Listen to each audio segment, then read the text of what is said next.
Morning, so Friday the 25th of March 2022.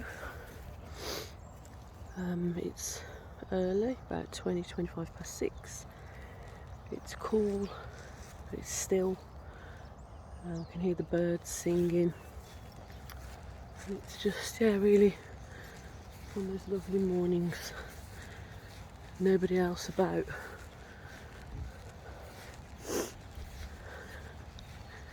Haven't actually, thinking about it, haven't been up and out, not so much just up, but out this early with Willow in perhaps a little while. I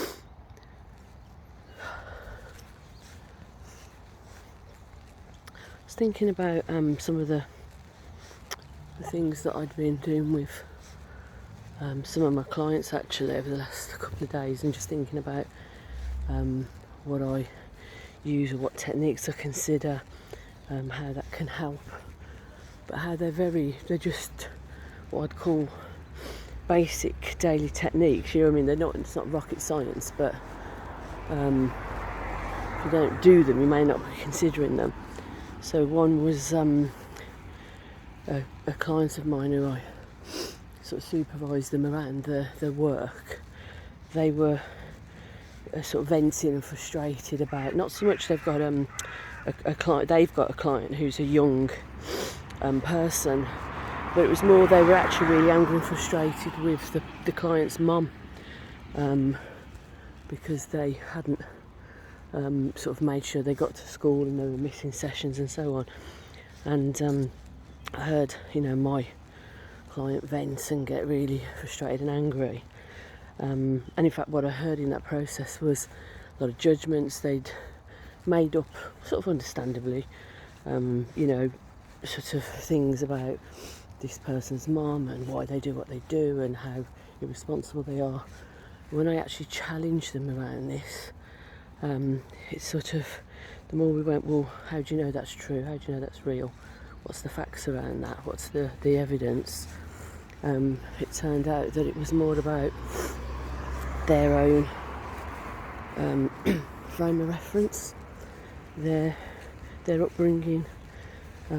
So they had a background which was, you could be on death's door and you still went to school. So they were already making up judgments about this person's mum because of what she had or hadn't done, and but without knowing that.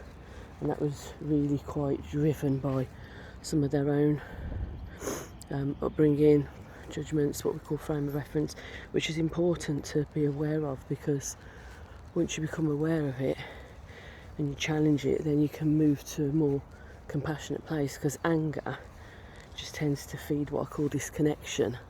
It doesn't really enable empathy and compassion and staying open to a different frame of reference, which is what the person was aware that they needed to be able to do. Another client of mine started the session by saying that they were quite fed up. We actually started we didn't go straight into it, we actually did some breathing techniques and some visualisation, and then what I did was I actually asked them to consider a time in their life where it was a real moment, it was a high time. They had felt really good, really on top of it. Asked them to describe it, who was there, where were they, some of the feelings they may have had, what they experienced and so on. And then we actually began to identify what was so important to them about that particular experience, and started to ask some questions to help draw out some of their values. And then when we looked at that, we considered, well, where currently in their life right now, where were these values being honoured, but equally where were they not being honoured, where were they not being expressed and met, and what actions they could take. And by the end of the session, they felt much more present. They felt they had much more control and influence over what they could do, and also very much more clarity around some of the decisions they needed to make. And a meeting they decided they needed to have with their manager about what was needed, just to sort of affect their work-life balance a bit more effectively. Well, so that was another piece in terms of just a high moment, asking questions to help somebody understand, well, what's so important about that and what benefit does that bring.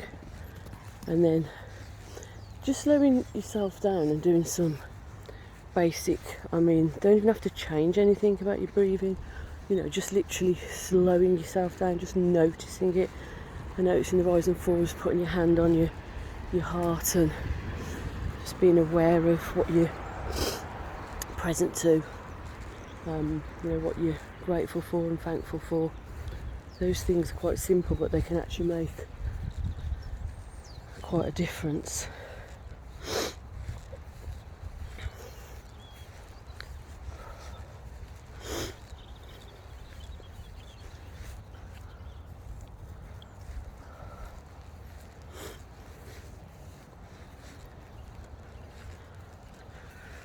Somebody else, they were concerned about how they were coming across at work and some of the decisions they're looking to make, and I think they'd got themselves up into a bit of an overwhelm. They'd overthought it through quite a bit, and we just really stripped it back to, well, what do you want?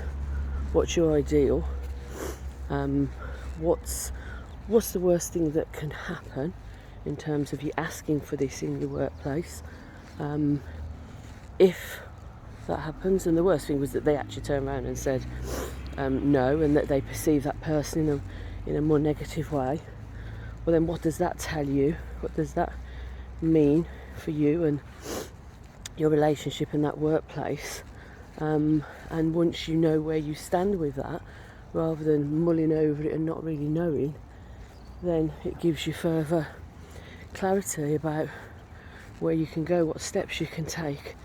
So it sort of, if you like, takes it from this mulling over, overthinking, catastrophising, to, well, it may be sometimes as well, the feedback, the message may not be what you want, but there's a knowing about that, and then you can take some action accordingly.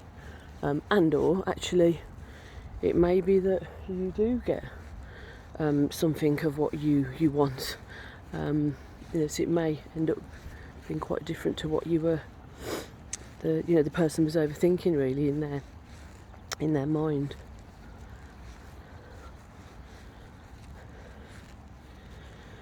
There was another client who, when I was sort of talking to them about their communication with their partner, and we were talking about getting clear about what somebody was really trying to say and what they wanted, and how did you know that?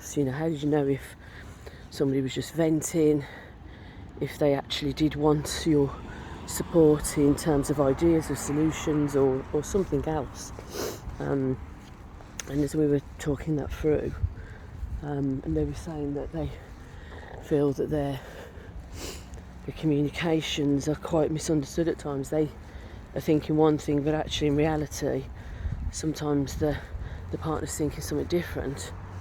And I said to them, well, just perhaps a simple technique could be something like just saying back to them, so what I think I heard you say is literally just stick with that one piece.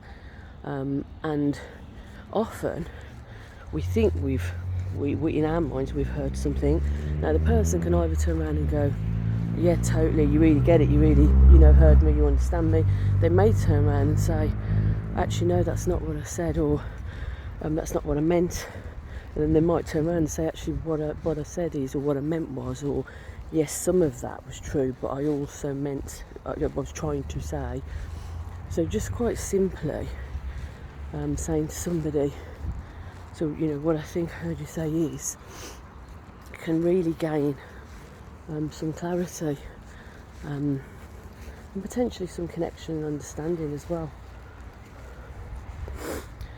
So on that note, have the rest of a lovely Friday. I'm delivering a volunteering course online this morning. And I've got a couple of clients, and I think we're going to be going to sort of family members' sort of birthday slash I think combination of sort of Mother's Day, somebody else's birthday and so on, all rolled into one Sunday. So yeah, looking forward to that, just relaxing and chilling a bit, because I have definitely been quite full on, working quite hard the last couple of weeks. So enjoy, just take a step back, gain some perspective, and I shall speak to you later. Take care, bye.